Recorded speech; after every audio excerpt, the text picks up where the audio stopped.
You said the hobby's alive, thriving, and Oh, yeah. you said you're seeing a lot of new faces coming in. What do you think's driving that, for one? And what are you seeing in the store, kind of people coming in, kind of yearning for? What do they want Yeah. to? I actually like where the hobby's at right now.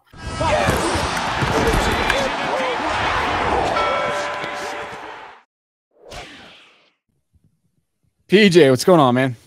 What's up, man? How you been? Good. Look at that astute background there. Are you? I'm from a house of learned individuals. I just wanted to look smart when I'm, on video with you. So I dig it. I dig it. What's your favorite book behind you there? Do you have one? The Daily Stoic. The Nice Daily book. Stoic? Yes. Stoicism is awesome. Gotta learn up about it. Tom Brady is a Stoic. All like the great athletes, they're all into Stoicism. So very, very interesting book. Should read it. The Daily Stoic. All right. There you go. If you've read that book, let us know in the comments, because that's a new one for me. There you go. But well, cool, man. Well, hey, I wanted to have you on today because obviously a lot of stuff's changing in the hobby right now. And you started your hobby shop, what, 3 years ago now? Has it been 3? 2? Hasn't been that long. It's the shop itself, brick and mortar, is just about a year and 7 months. But I've been online for about 2.5. So okay, got yeah. it. Well, I mean, you started really at the peak of this hobby, right? And I would argue that you're thriving more so now than you ever have, and you're finding a little niche in this space. And I think it's pretty cool. But I wanted to cover a couple of things. One, I want to talk a little bit about the GTS stuff and how that actually filters down and affects people, and, how, and kind of what your response to that is. And then also tell us how you're surviving and thriving in today's market, and what a hobby shop really means to the marketplace. So let's start with the GTS stuff now. You knew about it. We talked about it offline. I mean, maybe explain the model to people and how it actually impacts a hobby shop when a distributor like that pulls out of Tops, or Tops pulls out of them. What does it mean? Yeah. So, the short story of it is, not everybody that opens a shop can get a direct account from Panini or Tops. So there's a lot of hoops to jump through. It's very difficult to do that. So about 80 to 85% of individuals that are trying to become breakers or shops, they have to go to like a GTS or magazine exchange or that type of thing. So they're basically essentially the middleman. They're buying a ton of product direct, and then they're the distributor of that product. So that's where a lot of these shops are getting, their product. Now, fortunately for us, we are direct with everybody, but it's not like we get a ton of stuff. So, in theory, it would be nice if we can go to a distributor and say, okay, well, our allocations are over with. We sold out of, whatever release from Tops or Panini. Let's order some from the distributor. Well, that's not the case.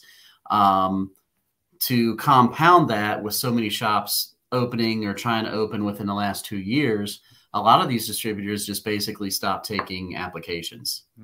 And I heard that, you can kind of sweet talk them if you're going to promise to buy, 200, 300,000 worth of products. So obviously, just like any business, if you're bringing something to the table, there's always some way they'll figure out a way to get you in there. So one of the misconceptions, I think, granted, some hobby shops don't play this way. So some hobby shops, let's say you go to your local hobby shop and you want them to have something on their shelf. So they have it. And then you see people going to Twitter or something else, says, oh man, my hobby shop wants eBay comps on a box of Prism or a box of, Series 2 baseball. They're ripping everybody off. They're charging eBay. Well, a lot of shops that don't have direct, they don't understand collectors don't understand that a lot of these hobby shops, if they're not direct, they're paying within 10 to 20% from a distributor what the eBay comps are. So really, for them to survive, they have to charge eBay or even a little bit over eBay comps because of convenience. But it gets misconstrued like, oh, well, this guy is trying to make 3 or 4x, what he's getting a box for. So I would probably say 80 to 85% of the market is like that, in that type of situation. Now, granted, I will say I know a lot of hobby shops that do get the product at the wholesale price, but then they say, oh, well, now we can sell it at eBay comps. And so there are those shops that are making 4, 5, 6, 7, 8x what they get it for. So there's two aspects to that. So what I'm trying to say is if your hobby shop is a decent shop and they're really trying to do their best, don't go to Twitter, Instagram, or whatever and blast them for their prices if you know that they can't get it direct elsewhere. Yeah. Yeah. So that makes sense. So you have a couple different channels here. So you have a hobby shop buys direct with Topps or Panini. Limited numbers of shops have that. Or maybe not even say that. Not every hobby shop has that. And then if they don't have that, or if they do and they want to get more inventory, they have to work through a distributor right now to get inventory. And a GTS has a relationship with the Topps and Panini to get allocated a certain amount of product, and it gets pushed to you depending on how much you buy. Correct. Simple as we can put it, right? Right. As of right now. As of right now. Yeah. So when GTS yanks Topps, what's kind of the first, how are you processing that kind of mentally? And does it worry you from a shop standpoint? As far as it goes, you know, you always like to deal in knowns. Yep. And right now, even though you think you know something, nobody really knows anything. Sure. So, you know, it's kind of in a situation to where, fortunately and unfortunately, you know, probably most shops, regardless of where they're getting their product from, 60 to 70%, I would say, is reliant upon hobby products. Yeah. Either breaking, ripping, selling, or whatever. Sure. So obviously that's a big concern for wherever you're getting the products from. So, you know, as far as my personal feelings are, I think the hobby shop is a massive component. I think, you know, even in today's day and world, and it proves it. Everybody said eBay would kill a hobby shop off, or, you know, everything's social now. You can go buy cards on eBay, and somehow hobby shops still survive. Maybe not as many as there were in the 80s and 90s, but you can start seeing them coming back because more collectors are still coming into the hobby, despite what everybody's saying right now. Everybody's saying the market's crashing and everything, but I can guarantee you that we're seeing new people every day come into our store. So, you know, to me, I don't believe that the hobby's dying off. I just believe that people aren't spending $10,000 for slabs anymore. I mean, that's just what it comes down to. But to me, it's basically the guys that are getting their product. I think breakers are going to be in trouble for a little bit. I have a feeling that Fanatics and Topps are going to come up with some sort of a breaker program that if you have so many Instagram followers, if you have a good group of customers, because that's what every business wants. Like hobby shops, breakers, everything is going to have to start thinking more of a business aspect of it than just the churn and burn type of process of it. So you need to come with business plans. Your shop needs to be, you know, in a good location. It needs to be clean. It needs to, you need to host trade nights. You need to appeal to all demographics and all age groups. I think hobby shops and breakers over the last couple of years probably had the easiest job in the world because you just put something on the shelf and somebody buys it, or you set up a break and then it fills in like 10 minutes. Now you really got to become a business owner and you really got to work hard.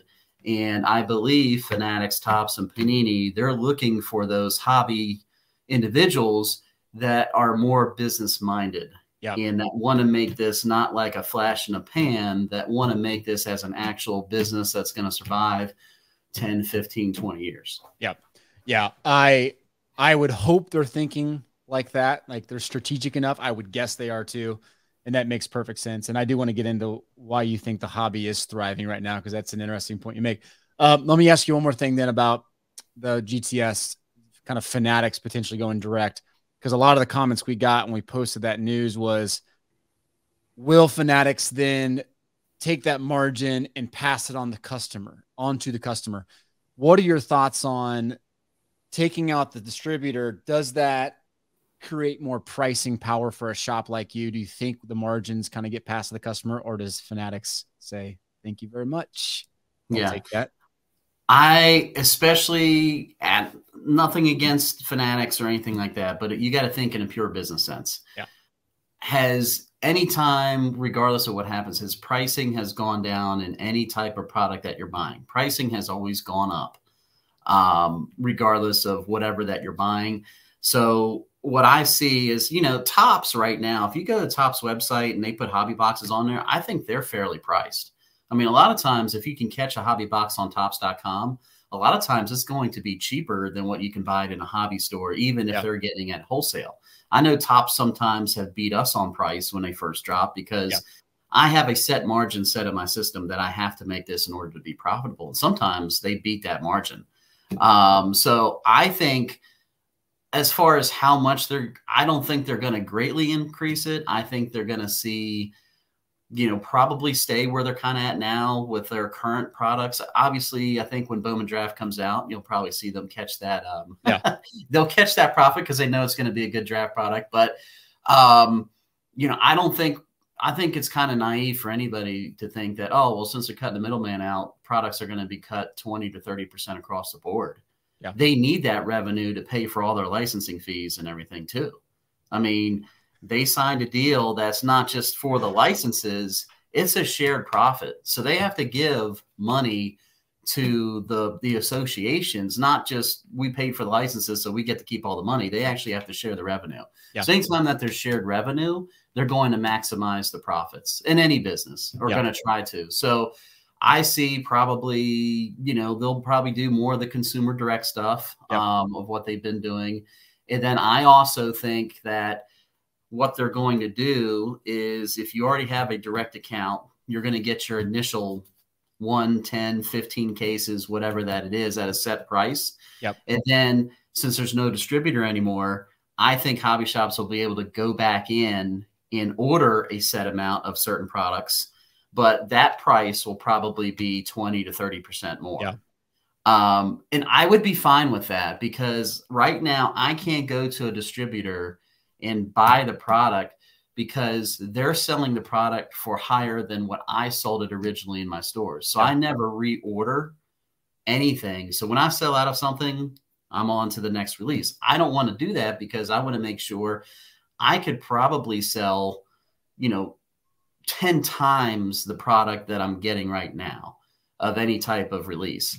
So I would love, and I wouldn't mind, I'm sure a lot of hobby shops wouldn't mind either, after the original allocation is sold out or whatever, I would love to go back in and say, okay, well, instead of spending $80 on a box, if I got to spend 110, but I was selling them at 150, I would still sell them at 150 and still make that secondary smaller margin. I think that's where it's really going. I think we're going to have that opportunity to reorder again on certain products, and everybody will be happy. Hobby shops will have more products to distribute to collectors to grow the market, to grow the hobby. And then Topps will be able to get that extra margin that they were giving away to the distributor, because the distributors, they were probably buying guaranteed at prices less than what I was getting. So in actuality, that margin, by taking the distributor out, they're probably automatically going to make an extra 30 to 40% on top of it. And a lot of people say, oh, well, we don't need hobby shops, they're going to cut this out and so forth. You need a place to dump off all these Topps vending boxes that you just produced. So when they make a product, opening day or something like that, nobody wants to hold the entire bag of that product, regardless of whatever anybody thinks.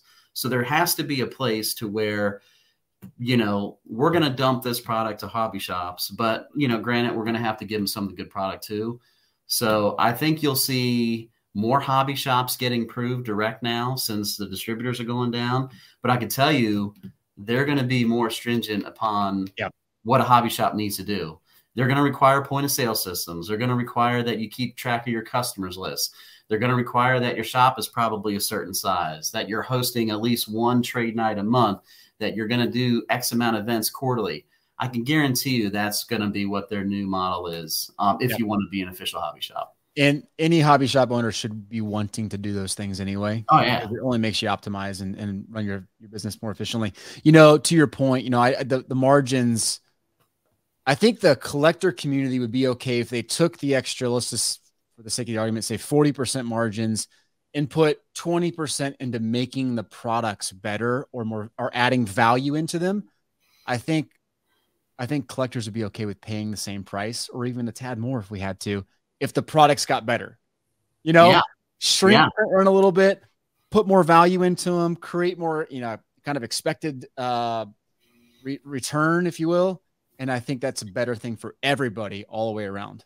Oh yeah, I guaranteed. I mean, if you can get better quality, even maybe nicer looking cards, or not a manufactured patch, but an actual, like in the olden days, you would get a like card 5 years ago.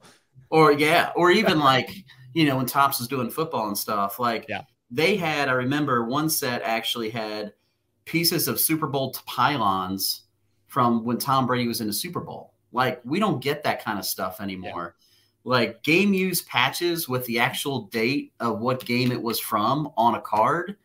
Why can't we spend 10 or 20% more to secure those type of items? And maybe Fanatics they have the market to do that now. For sure. Consistently. I wouldn't mind, even as a hobby shop, paying more for quality, and because it keeps people in the hobby more. I mean, it's coming to a point to where people are ripping even retail or hobby, and even at the prices that we charge, you spend $300 on a box and they're walking away with $50 or $60 in cards. And that can't happen. I mean, I think in my mind, you should at least be able to walk away with a 50% value of whatever that you're ripping. And that really doesn't happen probably 60 to 70% of the time. Yep. Yeah. No, I think you're exactly right. And for them to shift that pendulum a little bit closer to, what they're paying. Yeah. Be a great thing for all of us. So let's shift the focus to, the hobby in general, because I think that was a good perspective on kind of this distribution model.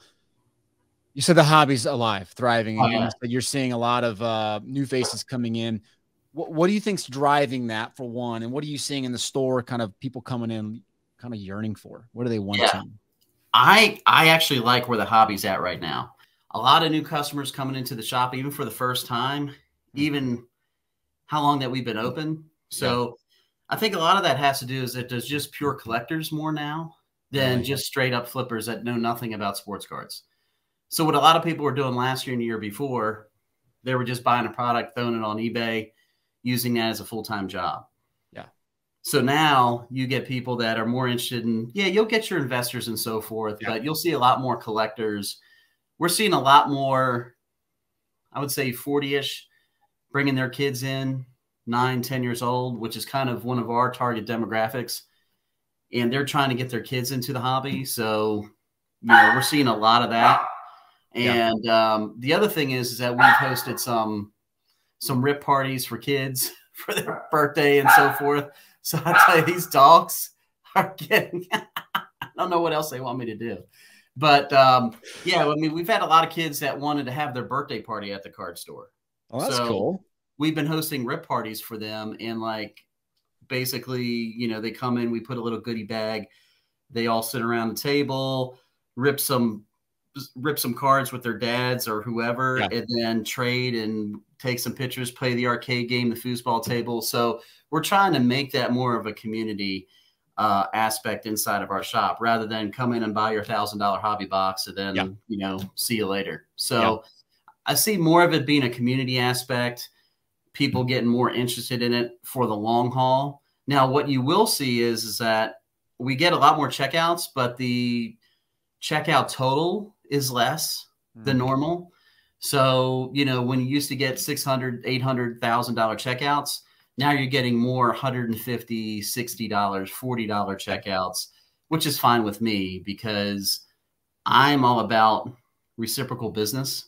Yep. And if you can keep somebody in the hobby and you can grow it, that one guy that comes in and spends $2,000 and gets $300 worth of cards, he's not coming back. Yeah. He's like, wow, I just got my clock cleaned.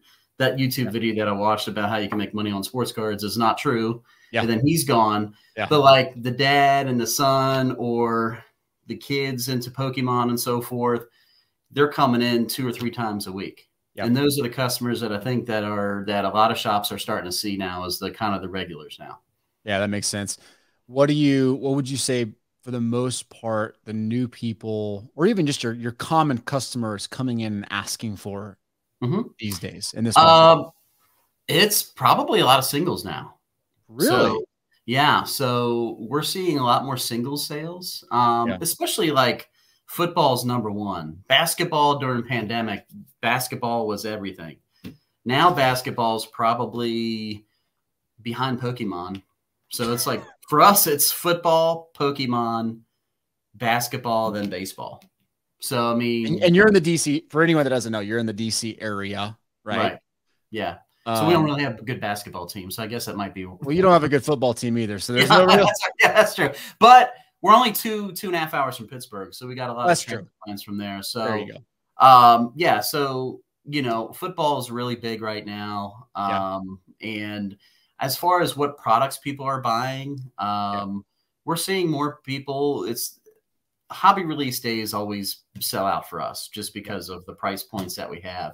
Yeah. But, retail is going pretty well. I mean, we're able to keep things on the shelf more for retail than we have in the past. So that's always good because I always want something on the shelf to sell rather than selling every day. But we sold out of optic in one day, everything that we had. You priced your blasters at what, $30? So you $30. Yeah. So we had 500 blasters and all gone. All gone. Okay.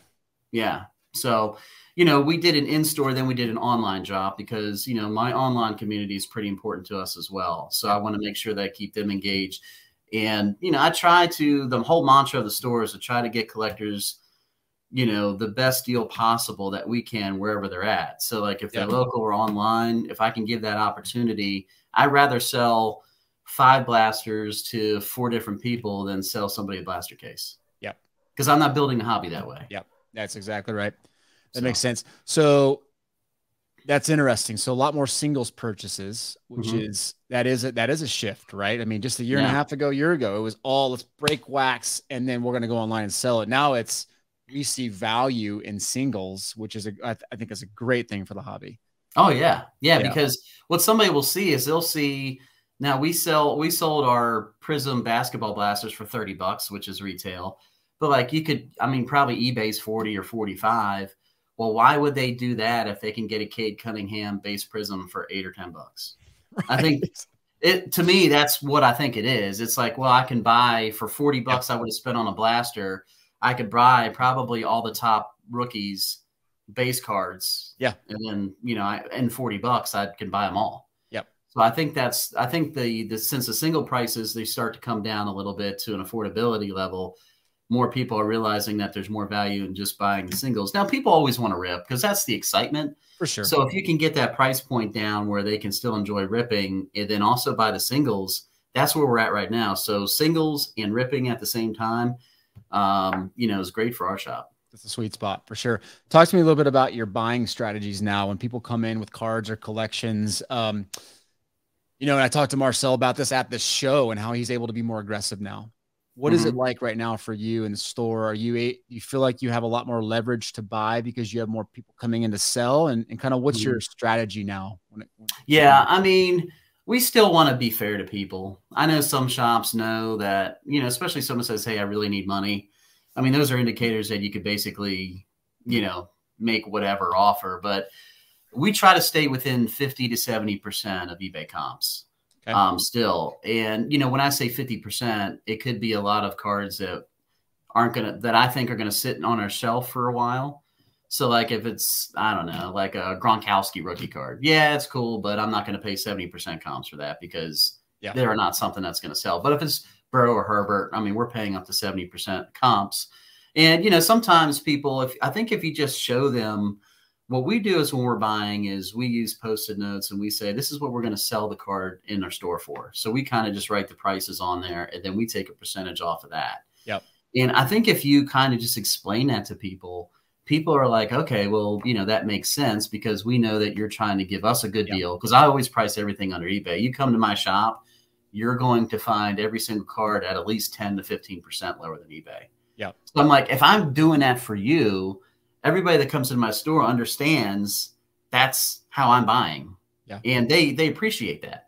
So I think we've been buying a lot.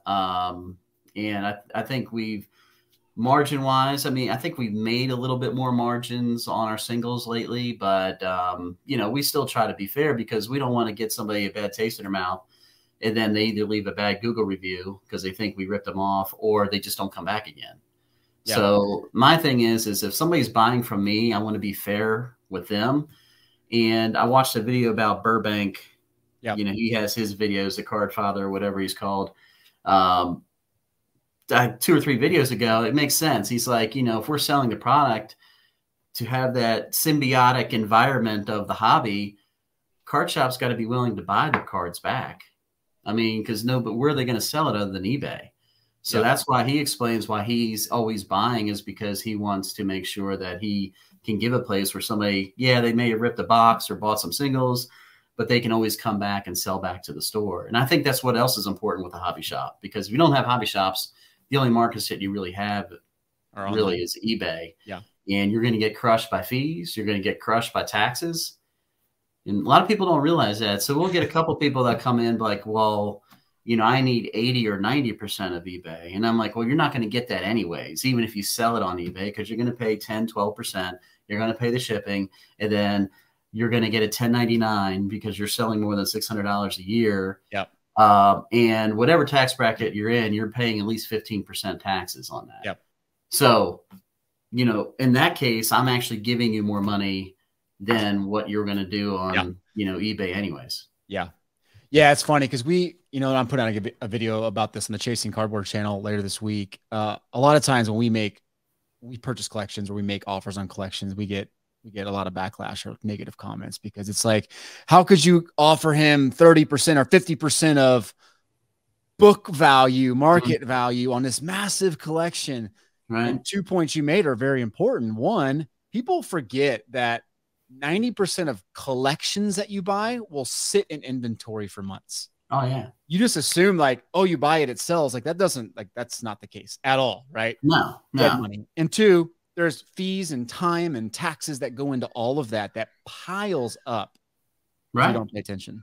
Yeah. And I mean, when we buy collections, we're on the same wavelength as you. Like, you know, we're probably in that 30 to 50% just for that reason, because you might have 20% of stuff that will sell within a month, but your other 80% could take me 6 months, a year, or 2 years to get rid of it all. And people got to understand that that's going to depreciate the value of the collection, because I don't know when that stuff's going to sell. Yeah. So. Yeah, exactly. What are you buying now? What are you looking for? Like, what kind of raises your eyebrow and like anything in particular? Guys, I tell you, we've kind of just really honed down, and we took this philosophy to the national. We really just picked like 5 or 6 players from every sport and say, buy everything that you can of those players. And I think we sold out of every card that we bought at the national already. What were you buying at the national? Basically everything Burrow, everything Herbert that we can get a decent deal on. Pretty much anything. I wouldn't say too much Tom Brady. If we could get a good deal on Tom Brady stuff, we were buying his stuff as well. In our area, like Steelers are popular, so Najee Harris, a lot of his stuff we were buying. Anything cool patches of like Terry McLaurin, since he's a Redskin. Yep. Or commander, whatever you want to say. And of course the top rookies. I mean, we're always getting Trevor Lawrence, Mac Jones, those guys. It doesn't matter what it is. It might be simple. Like, we're not trying to say, hey, this guy, he's going to really take off this year. It's not a lot of that. We wanted to keep it simple, that we know that as soon as we put it in the shop, we're going to make 20 or 30% of what we spent on it. And sure enough, we did that. We actually bought a lot of Sotos before we knew he was getting traded. I mean, we knew he was going to get traded, but we were able to get a pretty good deal on a bunch of PSA 10 slabs. Like, they're just their base Topps rookie. Yeah. And then sure enough, once that announcement, that went up another 20 or 25% from there. Yeah. So like baseball, we're still buying Wander Franco. We're still buying his stuff because now you can get a good deal on it. And pretty much injured players in baseball is what I like buying, because everybody kind of forgets about those. And then they're on to the new guy that just got called up and spending all their money there. And they forget about the Julio Rodriguez and Wander Francos and so forth. I mean, I'm not giving up on Wander Franco yet. I mean, you know. For sure. So baseball's a little bit different. Well, we focus on maybe not the hottest players, but what we know that we can get a good deal on. Basketball, Luka. I think Trae Young's way undervalued right now. Bought a lot of Trae Youngs at the show. You know, LeBron's. I mean, you get deals on LeBron's right now. For sure. So, and LeBron's always sell. Kobe's, I think you get deals on Kobe's now. So we've been buying a lot of his stuff. Anthony Edwards too. So pretty much sticking to those guys. And it worked. I mean, we basically sold out of almost everything we bought. We bought about $11,000 worth of cards. Well, there you go. You know, and probably turned that into, I don't know, $15,000 $16,000 within less than 3 weeks. Which is incredible, right? I mean, that paid for your trip. And yeah, like you said, you're selling things under eBay comps in your store still. Right. You're able to take those margins, which is awesome. Now, some of these guys that put out these videos are like, oh, that margin's not, I need to double up. What they don't understand is my whole concept is getting somebody through the door. If I'm getting through the door, they're going to buy that card, but then they're going to buy maybe 2 blasters, 5 packs of top loaders, a super monster box. My thing is that as soon as they're in the door, nobody's leaving without buying something. So it's different than just the average guy that's buying a card to flip on eBay or at the next card show, because I'm thinking of all the extra stuff that people will buy if they just come through the door. Yeah, that's a great point. People don't think about it that way, which for you, like, that's the lifeblood of your business. Oh yeah, absolutely lifeblood. So, which is a perfect segue to the last question I have, and I think this would be good for people. Tell us what, from a value standpoint, your favorite hobby product's been this year and your favorite retail product has been this year. Oh, and I'm putting you on the spot completely. So yeah, I think hobby wise, as far as value overall, as far as ripping it and how much you're being charged for it. I mean, really, from what I saw come out of Series 2 hobby baseball, probably the absolute best value. Okay. Because people were spending 125 or $100. Forget what I think we're selling for 100 or 115 for the hobby boxes. I mean, there were so many Bobby Witts and Julio Rodriguez autos being pulled. And then like Wander Franco, home field advantage is, I mean, I saw most people at least get their money back out of those hobby box and a lot more. So I would say probably so far as a value for hobby, I would say that. As far as a retail rip for what we were charging, I would say I really think it's as it stands right now, I really think it's Optic Football. Really? Is that recency bias because it just happened, or do you feel no, I mean, because we opened some for the shop to get some singles. And for even if I was paying $30 a blaster, which is retail, I mean, if you pull the whatever they're called, the shock, I guess is what the blaster exclusive is. I mean, top quarterbacks, what, 50, 70, $80. Maybe it goes down to $30 or $40, but they probably won't go for less than that. Yeah. And you pull one of those, it pays for the whole blaster. And their base rookies are anywhere from, I don't know, $10 to $20. And you're probably going to, out of this year so far, that's what I've seen the best product by far. So even if the values will come down, but even if the values come down, I think it's much better than Prism.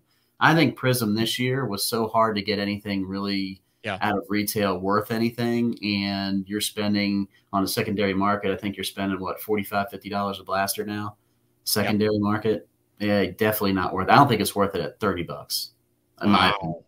I mean, Prism was, I think they understood. I think what's going on is I think manufacturers understand the hype behind these products. Yeah. And they're making it a lot harder to get those good cards. We'll see what Select does, because last year Select was phenomenal.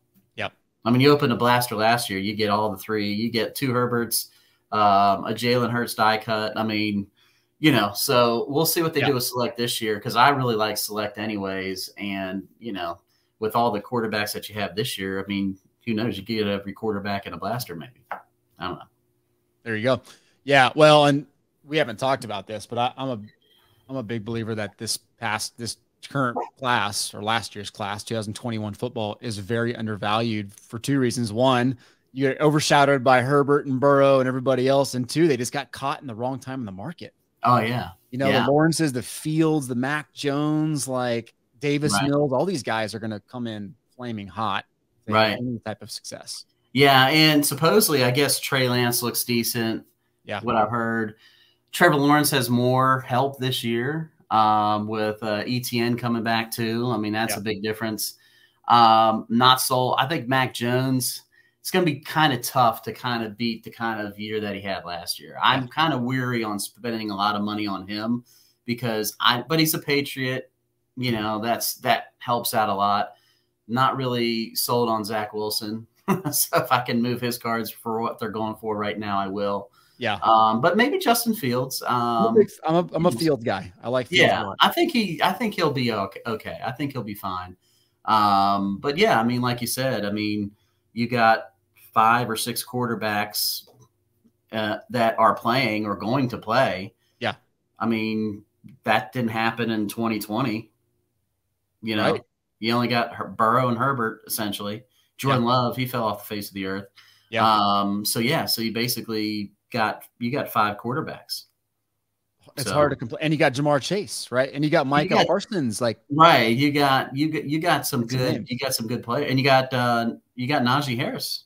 Right. I mean, you've got class. And I mean, I'm Steeler guy, so I gotta say Pat Freiermuth is a good tight end. And oh, come on, man. I had to put that in there. Yeah, my staff will love this video because I always talk. I got so many bets with everybody on how good the Steelers are going to do. I'll probably lose like $2,000 because everybody's betting me like, especially I got all hyped up after the first preseason game. So, you know, fair enough. Yeah. Buy Drew Lock. Oh, really? Telling you. You think so? I do. Look, I'm a homer through and through. I'm a Mizzou homer, but he looked really good. There's no way he's not the starter in Seattle. He looked great. Well, yeah, I think in Seattle, I think that's a good fit for him. And I guess Baker's probably going to be starter in Carolina, I guess. I don't know. So we'll see what happens there. But, I mean, I think it's going to pan out after the first few games on Drew Lock to see how he holds up. But at least I'm a little tongue in cheek. Don't go investing in Drew Lock, people. But I was going to say I've got some for you if you want to buy any. I do. Yeah, tell me what you got. I'll buy them. Deal. Yeah. Side up before you go. I was actually a big fan of Chronicles this year. Chronicles Football. I would say, I tell you, we actually did a break on that a couple days ago for a blaster case break. Yeah. We charged $40 a spot for 2 teams, like top 15 tier and then top 16, bottom 16. And if you just hit one of the quarterbacks as one of your teams, you instantly like doubled your money without even opening any of the product. And we pulled we pulled number Jamar Chase, pulled a couple autos out of the case. Yeah. We pulled a Prism Black of every quarterback out of that case. I think we pulled a silver Mac Jones out of that case. Yeah. So, and the funny thing is the Prism Black singles, they're holding their value probably much more than they did last year. Well, that's the thing. To your point about Prism, I think Prism got kicked in the nuts, because of like the overprint runs. It was hard to get those cards. Yeah. The Prism Blacks look sharp and the silvers look really good. Yeah. Blasters are great, but the hanger packs are sneaky. I haven't got mine yet. Because you got the recons in there, and the recons are doing well. I'm waiting for those. Did you get yours already? I did. You did? Yeah. I'm gonna have to see where mine went. So yeah, there you go. I might have them. I don't know. I got to go check. Yeah, I think you got them. I got mine like 2 weeks ago, so I think you got maybe I did get them. Maybe I need to go buy. Maybe I need to go buy my shop and buy my own packs and rip them. Then I didn't know the recons in there. See, that's a good selling point. There you go. You got the Vertex and blasters and the recons and hangers. Those are, and they're unannounced. They weren't even on the back of the packs. Oh, recons are nice. I like the recon look. I like it. It doesn't sell like basketball wise that well, but yeah, I mean, kind of gives me that early 90s vibe. Like, I mean, that came out of one, right? Those are sweet looking. Yeah. Those are nice. So that came out of a retail, and it was numbered? All retail, like and yeah, I mean, look at those are sweet, dude. Number to 75 recon Jamar Chase. Give me that all day. How many cases did you open to get those numbered cards? 2. So you get 2 numbered per case. Oh, okay. Yeah. And then you get 2 numbered stars and stripes per case as well. Wow. So I'm going to do a video on this so people know, but like, I think it's a really good product for the money. I think NFL Chronicles this year is better than NFL Chronicles last year. Agreed. I just think it looks better. It looks better because it's boring. Last year's product is boring because you're only looking for 2 guys essentially. And even all the subsets are kind of boring outside of Prism Black. Agreed. It was brutal. So it's just, I mean, we sold a lot of it. We still have some in the shop, but we sold a bunch and we did 2 blaster case breaks of it. Yeah. And I mean, we're shipping out stacks of Mac Jones rookies out of if you got that, you had like close to probably 20 to 22 Mac Jones rookies in your break spot you paid $40 for. So even if you only got like the fluxes and stuff, those are all worth $3 to $5 a piece. Yeah. So, it's a good way to build up. If you want to try to get some rookies. Well, exactly. It's a great product to open. Probably not a product to hold, like sealed, because there's a lot of it. But I mean, if you want to like go into some rookies, that's a great way to do it, I think. But just think like 3 years from now, if like 3 or 4 of those quarterbacks really pan out, how much that product would be worth. Yeah. Well, true. Because you're guaranteed to get the rookies. I mean, it's crazy, but it's kind of interesting. Like you'd almost wish that product was around, like, because I don't think they did that product when Mahomes and all those other guys. So it'd be kind of interesting a few years from now how well Chronicles holds up for football. Yeah, the only thing you can compare it to is like the Luka year in basketball, because that's when Chronicles really I think it was a release that year, right? Yeah, for basketball, 18, 19, and it was it exploded. Oh yeah, well, his Chronicles rookies are still doing pretty good. In that too. So but that is kind of interesting. But well, cool, man. I got to wrap it up. Thank you so much. Where can folks find you online? Because you have an online presence, and I'll put all your links in the show notes. Yeah. So follow us on the social channels. So if you like Instagram, we're on there under Kollectible Kings with a K. Same thing under Facebook or Twitter, and then we do Whatnot as well. Mostly Thursday nights, but we'll expand that once we open the dungeon. Ooh. Oh. Yeah. Yeah. Okay. Building a little breaker room, and we're calling it the dungeon to keep up with the castle theme. So we'll give you a little tour of that in another video or something like that. Deal. Your branding's spot on. All right, brother. All right. I'm going back to read now. Yeah. Stoic. Go back to your stoicism. Is that a word? I don't know. That's right. Peace out. Later. See you.